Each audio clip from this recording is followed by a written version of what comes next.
प्रदेश में 5 महीने में 13 बाघ बाघिनों की मौत। मामले पर बोले सीएम धामी, आकलन के बाद दोषियों पर होगी कार्रवाई।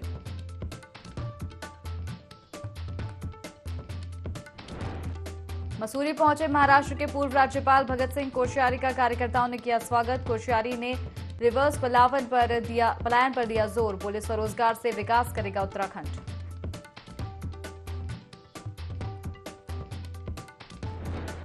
देवभूमि गोल्ड कप क्रिकेट एसोसिएशन के अध्यक्ष ने सीएयू पर लगाए आरोप। नियम विरुद्ध कार्यों और वित्तीय अनियमितताओं का उठाया मुद्दा। सरकार से की जांच की मांग।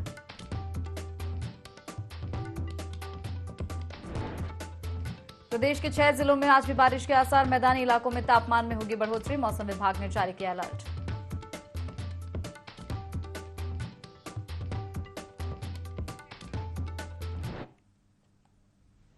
नमस्कार, IND 24 देख रहे हैं आप। मैं हूं आपके साथ हर्षिता सिंह और स्वागत है आपका बुलेटिन देवभूमि लाइव में। बुलेटिन की शुरुआत बड़ी खबर के साथ करेंगे।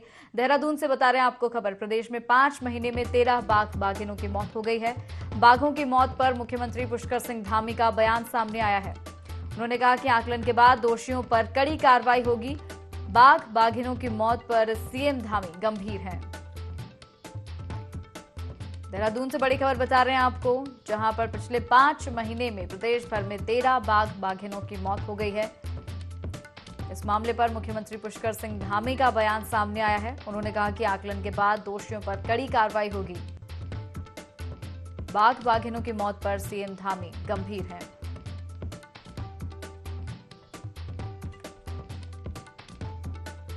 देहरादून से खबर बता रहे हैं आपको, प्रदेश भर की बात करें तो पिछले 5 महीने में 13 बाघ बाघिनों की मौत हुई है।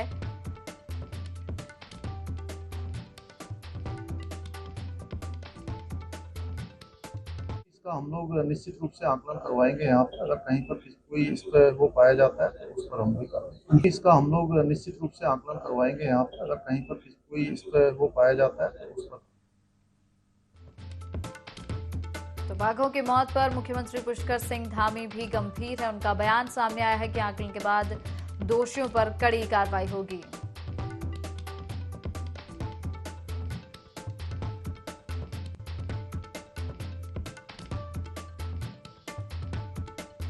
तो ये खबर आप तक देहरादून से पहुंचा रहे हैं।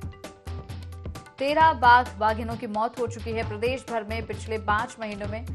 इसको लेकर सीएम धामी भी चिंतित नजर आए, गंभीर है वो समस्या को लेकर, और इस पर उनका बयान भी सामने आया। उन्होंने कहा कि आकलन किया जाएगा और उसके बाद दोषियों पर कड़ी कार्रवाई होगी।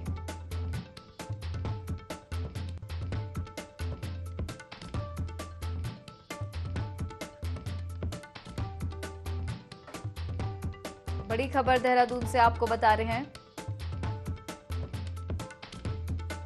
प्रदेश भर में पिछले 5 महीनों से अब तक 13 बाघ बाघिनों की मौत हो चुकी है।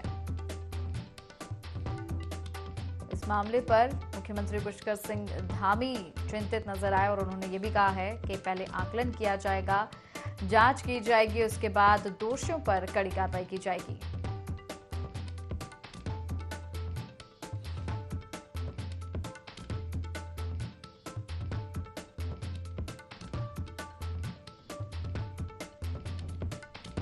प्रदेश में 13 बाघ बाघिनों की मौत का ये मामला, जिस पर मुख्यमंत्री पुष्कर सिंह धामी भी गंभीर नजर आए और उन्होंने कहा कि इस मामले में पहले जांच की जाएगी और जो भी दोषी होंगे दोषियों पर कड़ी कार्रवाई की जाएगी।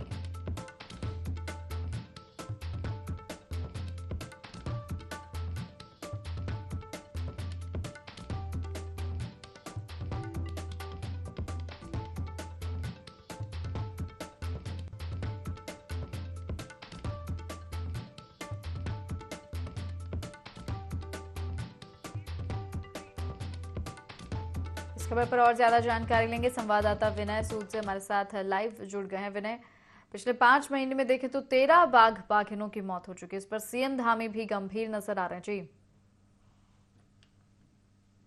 जी बिल्कुल, देखिए यहाँ पर बाघ बाघिनों की मौत की अगर बात करें तो पूरे जो देश की अगर यहाँ पर बात की जाए तो पूरे देश में लगभग 5 महीने में 76 मौतों का जो आंकड़ा है वो सामने आया है। साथ ही उत्तराखंड की अगर बात करें तो जो उत्तराखंड में बाघ बाघिनों की मौत हुई है वो लगभग 12 है और बीते 2 जून को एक बाघ की और मौत हुई है, जिसमें कि ये 13 मौतों का जो यहाँ पर आंकड़ा है वो अभी फिलहाल यहाँ पर पहुंच चुका है, जिसको लेकर प्रदेश की जो धामी सरकार है वो यहाँ पर अब आकलन करने की जो बात है वो यहाँ पर कह रही है। और साथ ही साथ जो दोषी पाए जाने वाले जो लोग हैं, इस दौरान जो भी दोषी पाए जाते हैं उनके खिलाफ जो है कड़ी कार्रवाई सरकार द्वारा की जाएगी। जी विनय, ये जो मौतें हुई हैं इनके पीछे कारण क्या निकल कर सामने आए? इन लोग जिस तरह से दोषियों पर कार्रवाई की बात की जा रही है, इनका शिकार किया गया है या किसी और तरीके से मारने की इन्हें कोशिश की गई है या प्राकृतिक कारणों के चलते इनकी मौत हो रही है? जी बिल्कुल, देखिए मौत के कारणों की अगर बात करें तो उसको लेकर भी यहाँ पर सरकार जो है कार्रवाई करने की बात कर रही है, क्योंकि कुछ मौतें प्राकृतिक की वजह से भी जो है यहाँ पर इन बाघ बाघियों की हो जाती है, कुछ एक्सीडेंटल भी हो जाती है, जिसके साथ ही जो है सरकार पूरी तरीके से यहाँ पर इस बार कार्रवाई करने के मूड में है। और जिस तरीके से यहाँ पर ये आंकड़ा बढ़ता हुआ नजर आ रहा है, उसको लेकर यहाँ पर सरकार ने पूरी तरीके से तैयारी कर दी है कि कोई भी इस बीच में अगर जो दोषी पाया जाता है तो उसके खिलाफ यहाँ पर कार्रवाई की जाएगी। जी बिल्कुल, जिस तरह से लगातार बाघ बाघिनों के मौत का मामला सामने आ रहे हैं, लगातार देख रहे हैं हम, तो इसको लेकर क्या संरक्षण के लिए भी किसी तरह के कदम जो है उठाए जा सकते हैं? सरकार इस पर भी पहल करेगी? जी बिल्कुल, देखिए संरक्षण की अगर बात करें तो इसको लेकर भी सरकार को यहाँ पर एक सरकार का ध्यान है कि किसी भी तरीके से जो है जो भी यहाँ पर जो मौतों का जो आंकड़ा बढ़ता हुआ नजर आ रहा है, बाघ बाघियों के जो मामले हैं वो बढ़ते हुए नजर आ रहे हैं, या कुछ कारण इस बीच जो है रहा है, इस कारण से जो है कि मौत हुई है, पर जो है यहाँ पर विचार मंथन करने के बाद में, आकलन करने के बाद में जो कार्रवाई होगी वो दोषियों के खिलाफ की जाएगी। जो भी दोषी पाया जाएगा उसको यहाँ पर नहीं बख्शा जाएगा। जी जी बिल्कुल, बहुत बहुत धन्यवाद विनय आपका हमारे साथ जुड़ने के लिए और तमाम जानकारी साझा करने के लिए। और अब खबरें विस्तार से। थराली के चेपड़ों में शुरू हुए शहीद भवानी दत्त जोशी स्मृति मेले में मुख्यमंत्री पुष्कर सिंह धामी ने शिरकत की। सीएम ने अशोक चक्र विजेता शहीद भवानी दत्त जोशी को श्रद्धांजलि अर्पित की। मेला कमेटी ने मुख्यमंत्री धामी, कैबिनेट मंत्री धन सिंह रावत और थराली विधायक भूपाल राम टमटा का संयुक्त रूप से माल्यार्पण कर शहीद भवानी दत्त जोशी की स्मृति में स्मृति चिन्ह उन्हें भेंट किए। मुख्यमंत्री ने युद्ध के दौरान वीरगति को प्राप्त हुए शहीद सैनिकों के परिजनों को मंच पर बुलाकर सम्मानित किया। लोक निर्माण विभाग, शिक्षा विभाग समेत कई विभागों की कुल लगभग 16 करोड़ से ऊपर की लागत की योजनाओं का लोकार्पण किया। सीएम धामी ने कहा कि केंद्र सरकार ने ऑल वेदर रोड समेत कई महत्वाकांक्षी योजनाओं को उत्तराखंड में उतारा है। शहीद सैनिकों के गांव की मिट्टी से देहरादून में सैन्य धाम का निर्माण कराया जा रहा है। वहीं मुख्यमंत्री धामी ने शहीद भवानी दत्त जोशी स्मृति मेले को राजकीय मेला घोषित करने, थराली सामुदायिक स्वास्थ्य केंद्र को उप जिला चिकित्सालय बनाने के साथ ही कुल 17 घोषणाएं की। हमारा बहुत सीमांत क्षेत्र है और यहाँ पर विकास की बहुत संभावनाएं हैं, आगे बहुत काम करना है। उस दिशा में हम लोगों ने संकल्प लिया है कि हमारा सीमांत क्षेत्र भी विकास की दौड़ में आगे आए और यहाँ भी सभी मूलभूत सुविधाएं हों। और आज ये बड़ा शुभ अवसर है कि देश के लिए इन्होंने अपनी शहादत दी। ऑपरेशन ब्लू स्टार में शहीद भवानी दत्त जोशी जी का जो बलिदान है, वो बलिदान हमेशा स्मरण में रहे, इसलिए हमने यहाँ पर यह भी घोषणा की है कि यह मेला भविष्य में राजकीय मेला होगा, जिससे कि आने वाली हमारी सभी पीढ़ियां, हमारे नौजवान, हमारे कर्णधार सभी भवानी दत्त जोशी जी जैसे जो हमारे रण बापुरे हैं उनसे प्रेरणा लें और अपने जीवन को राष्ट्र सेवा में समर्पित करें। हमारे अमर सपूत शहीद भवानी दत्त, जिनको शांति काल का सर्वोच्च सम्मान मिला, और आज उनका जो ये शौर्य दिवस का जो यहाँ पर मेला था, मैं बहुत हृदय से गदगद हूँ इस भाव के लिए कि माननीय मुख्यमंत्री जी ने, जो कि एक सैनिक परिवार से आते हैं और एक मुखिया के रूप में, एक मुख्यमंत्री के रूप में, एक जनसेवक के रूप में आज वो मेरी विधानसभा के अंतर्गत यहाँ आए थे। और जिस भाव से यहाँ पर लोगों का जो अपार स्नेह आज उनको देखने को मिला, तो निश्चित रूप से मैं आज सबसे पहले अपने यशस्वी ऊर्जावान मुख्यमंत्री जी का हृदय से बहुत बहुत धन्यवाद, आभार व्यक्त करना चाहता हूँ। बधाई देता हूँ उत्तराखंड सरकार के मुख्यमंत्री माननीय पुष्कर सिंह धामी जी को कि वो हमारे क्षेत्र में आए और ये मेला 13 साल बाद पुनः इसका आयोजन यहाँ पे हुआ है और धामी जी के हाथों इस मेले को राजकीय घोषित किया गया है। मैं बहुत बहुत बधाई देता हूँ ये मेला 1984 जब ब्लू स्टार शांति काल होता था, श्री भवानीदास जोशी जी जो हैं ये स्वर्ण मंदिर में शहीद हुए थे, तब से 1990 से मेला होता आया है। बीच में किसी कारणवश ये मेला नहीं हो पाया है, लेकिन मैं धामी जी और उनकी सरकार को बहुत बहुत बधाई देता हूं कि उन्होंने इस मेले को राजकीय घोषित किया है और यहाँ की जनता इस मेले को देखने के लिए 3 दिन लगातार आती है। खबर देहरादून से है, जहां पुलिस लाइन में नियुक्ति पत्र वितरण कार्यक्रम का आयोजन हुआ। सीएम पुष्कर सिंह धामी ने आरक्षी पद पर भर्ती हुए सफल अभ्यर्थियों को नियुक्ति पत्र वितरित किए। सीएम ने कुल 1425 सफल अभ्यर्थियों को नियुक्ति पत्र प्रदान किए और सभी सफल अभ्यर्थियों को बधाई दी। वहीं पत्रकारों से बातचीत में सीएम ने कहा कि केंद्र और राज्य सरकार लगातार बेरोजगार युवाओं को रोजगार प्रदान कर रही है।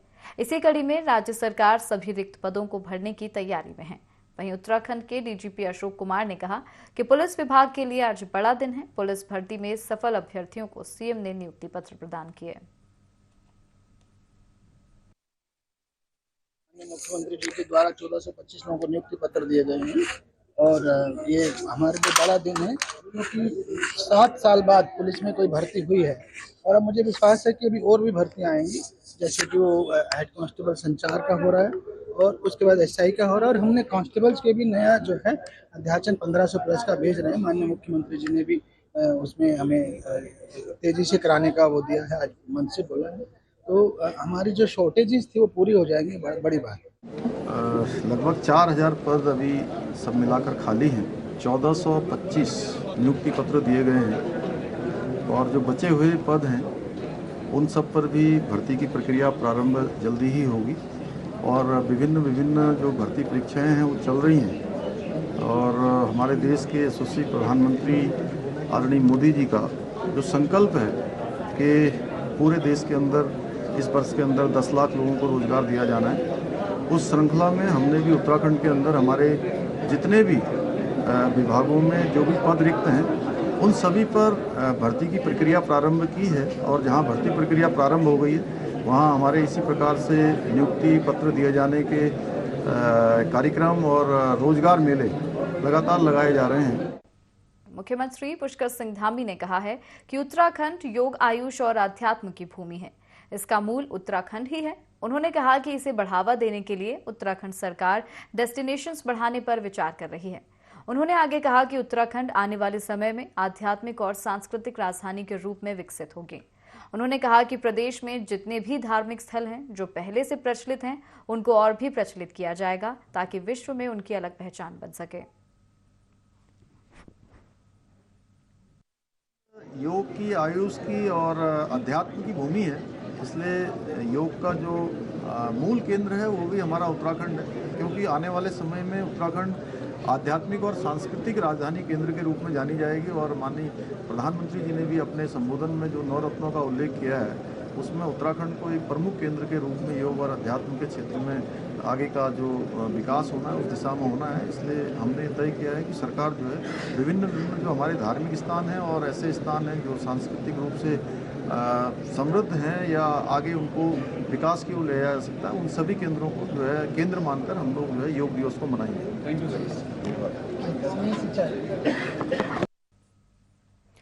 चंपावत दौरे के दौरान प्रदेश में बढ़ रही लव जिहाद की घटनाओं को लेकर सीएम पुष्कर सिंह धामी ने कहा कि सरकार लव जिहाद के खिलाफ सख्त कार्रवाई कर रही है। सीएम धामी ने कहा कि देवभूमि में इस प्रकार की घटनाओं को किसी भी कीमत में बढ़ने नहीं दिया जाएगा, ना ही बर्दाश्त किया जाएगा। जो लोग इस प्रकार की घटनाओं को अंजाम दे रहे हैं उनके खिलाफ सरकार सख्त से सख्त कार्रवाई कर रही है। सीएम धामी ने कहा कि इसके अलावा लैंड जिहाद के खिलाफ भी सरकार कड़ी कार्रवाई कर रही है। उन्होंने कहा देवभूमि में इस प्रकार के कृत्य को कतई बर्दाश्त नहीं किया जाएगा। सीएम ने कहा कि ऐसी घटनाओं पर रोक लगाने के लिए अधिकारियों को कड़े निर्देश दिए गए हैं। हमारा उत्तराखंड बहुत शांत प्रदेश है, यहाँ पर सब लोग एक दूसरे के साथ भाईचारे के साथ रहते हैं।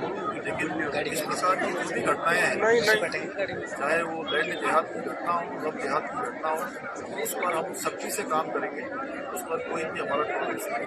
देवभूमि का मूल स्रोत बना रहे उसके लिए हम निरंतरता से काम करेंगे। और इस प्रकार की जितनी भी घटनाएं हो रही है, चाहे कहीं भी हो रही है, तो हम प्रदेश के अंदर उस पर कोई भी नरमी नहीं बरतने वाले हैं, उस पर सख्ती से काम करेंगे। भाजपा ने हरिद्वार में जनसंपर्क की शुरुआत कर दी है। लोकसभा के चुनाव नजदीक आ रहे हैं, जिसके पहले भाजपा ने अपनी कमर कस ली है। भाजपा के वरिष्ठ नेता और गुजरात के पूर्व उप मुख्यमंत्री नितिन पटेल हरिद्वार पहुंचे। इस दौरान उन्होंने कहा, विपक्ष गलत राजनीति कर रहा है, खासकर खिलाड़ी की आड़ में लोगों को भ्रमित कर रहे हैं। ये पूरी तरह से गलत है, क्योंकि केंद्र सरकार खिलाड़ियों के मामले में पूरी तरह से जांच पड़ताल कर रही है। खिलाड़ियों के साथ हुई अभद्रता की जांच भी चल रही है। साथ ही उत्तराखंड के मंदिरों में ड्रेस कोड लाने को लेकर कहा कि ये बात पूरी तरह सही है। मंदिरों में जाते समय मंदिरों की मर्यादा ध्यान में रखते हुए हमें भी सही कपड़े पहनने चाहिए।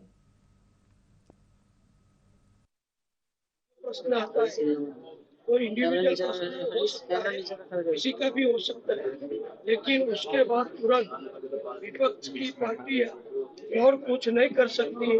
तो किसी का मामला अपने खभे पर लेके वो खुद पढ़ते हैं और पूरे मामले को ट्विस्ट कर देते हैं, पॉलिटिक्स की नजर से देखते हैं और अपने अपने तरीके से उसको लोगों के सामने रखते हैं। लेकिन देश की जनता और सभी लोग देख रहे हैं कि सरकार ने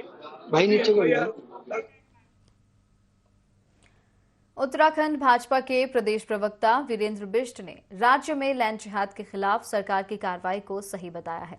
वीरेंद्र बिष्ट ने कहा कि मुख्यमंत्री पुष्कर सिंह धामी स्पष्ट कर चुके हैं कि राज्य में किसी भी प्रकार से लैंड जिहाद जैसी चीजों को बर्दाश्त नहीं किया जाएगा।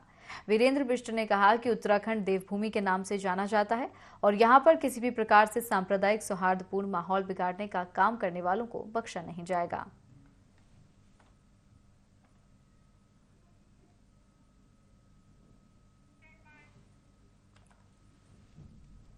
देवभूमि गोल्ड कप क्रिकेट एसोसिएशन के देहरादून अध्यक्ष मदन कोहली ने संस्था के सदस्यों पर गंभीर आरोप लगाए।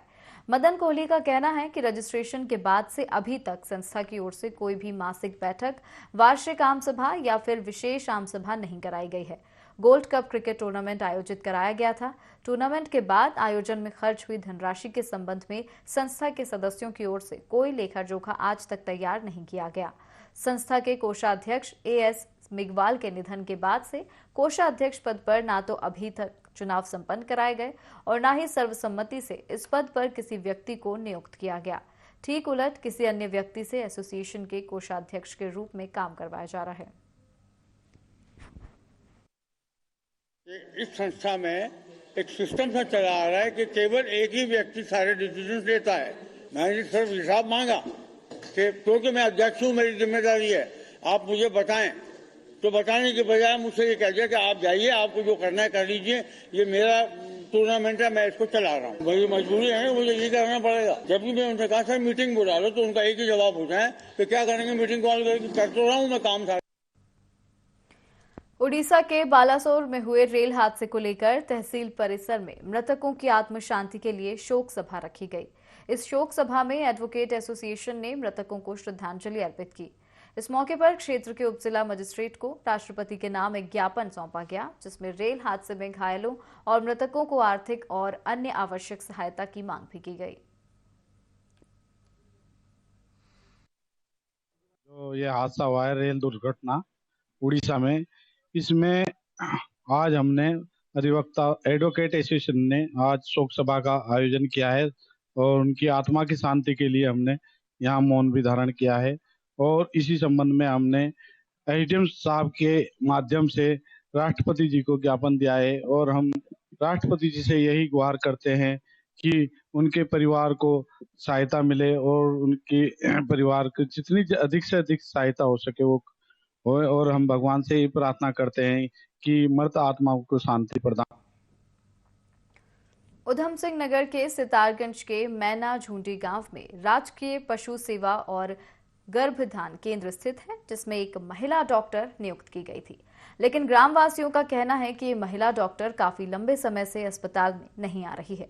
इनके पति ही यहां आकर पशुओं का इलाज करते हैं। वहीं सितारगंज पशु चिकित्सा अधिकारी जितेंद्र कुमार ने अपनी ही डॉक्टर की सपोर्ट करते हुए बताया कि अस्पताल के रजिस्टर में डॉक्टर की रोज की हाजिरी है।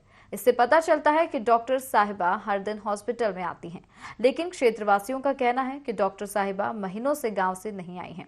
डॉक्टर जितेंद्र कुमार का कहना है कि ये जांच का विषय है, जांच चल रही है, जांच पूरी होने पर उचित कार्रवाई की जाएगी। लगभग 1 महीना तो हो गया लगभग, बाकी 2 महीने से हमने देखा नहीं। यहाँ पर आते हैं चले जाते हैं, बस आना जाना ही रहता है इनका। बाकी वो भी आते हैं दोपहर को 1 आध घंटा बैठ के चले जाते हैं। मैंने तो काफ़ी दिन से देखा ही नहीं है, बाकी पता नहीं आते हो पीछे से अगर थोड़ा बहुत टाइम के लिए तो आते हैं, बस यही रहता है उनका। यहाँ पर उनके हस्बैंड ही आते हैं और मिसेस तो कभी नहीं आई उनकी, वो असल डॉक्टर हैं जो वहाँ पर। और मैंने वहाँ पर निरीक्षण किया, लोगों से बातचीत भी की है और उसकी मैं निरीक्षण आख्या बनाकर अपने उच्चाधिकारी को भेजी। वो चीज़ मैं सार्वजनिक करना उचित नहीं समझ रहा हूँ। क्या मैंने निरीक्षण कर पाया, मैं अपने उच्चाधिकारी को उसका रिपोर्ट करता हूँ। महिला और डॉक्टर ही काम करती है, उनके हस्बैंड उनके साथ में रहते हैं, क्योंकि इसलिए साथ में उनके सहायक के रूप में रह सकते हैं उनका मदद करने के लिए। लेकिन इलाज के बारे में मुझे ऐसा किसी ने नहीं अवगत कराया कि उनके हस्बैंड के द्वारा इलाज किया। कुछ लोगों ने बताया कि कभी कभार नहीं आती है, लेकिन ज़्यादातर लोगों ने ये बताया कि वो रहती हैं। ऐसा एप्लीकेशन छुट्टी का नहीं आया है उनका, लेकिन ये वहाँ पर ऐसा, क्योंकि उनकी हाजिरी भी लगी हुई है वहाँ पर, वो लगातार कुछ लोगों ने अवगत कराया कि कभी कभार नहीं आते हैं, लेकिन ज़्यादातर लोगों ने ये बताया कि लगातार ड्यूटी में रहते हैं। हरिद्वार के विकास भवन में सहकारी समितियों में नियुक्त कर्मचारी बीती 5 तारीख से धरने पर बैठे हैं, लेकिन अभी तक कोई अधिकारी या मंत्री उनकी सुध लेने के लिए नहीं पहुंचा। धरने पर बैठे कर्मचारियों का कहना है कि उनकी नियुक्ति कई सक्षम अधिकारियों वहां के मंत्री के द्वारा की गई थी, लेकिन तानाशाही के चलते कर्मचारियों को बिना अग्रिम नोटिस के बाहर निकाल दिया गया। कर्मचारियों का कहना है कि ये धरना तब तक जारी रहेगा जब तक कोई अधिकारी या मंत्री उनकी सुध नहीं लेते।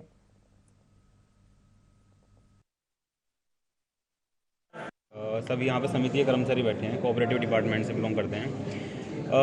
लगभग कोई 7 साल पुराना कर्मचारी है, कोई 6 साल और लगभग किसी को 8-8 साल भी हो चुके हैं। तो अभी क्या हो रहा है कि सभी लोगों को एक सर्कुलर का हवाला देके ये कहा कि हटा दिया जा रहा है कि आप लोगों की नियुक्ति जो हुई है इस प्रक्रिया के हिसाब से नहीं हुई है।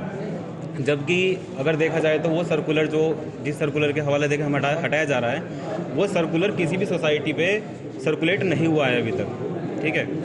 और किसी भी अधिकारी को उसके बारे में नहीं पता था जिस सर्कुलर के हिसाब से हमें हटाया जा रहा है। सर्कुलर है 221, C221 और C128। वैसे तो हम सभी कर्मचारी जो हैं जिनके आने वाले टाइम पे अभी तो जो टारगेटेड हैं वो लगभग 100 कर्मचारी हैं, पर अगर ये प्रकरण चलता रहा तो इसमें लगभग 250 कर्मचारी लपेटे में आ जाएंगे।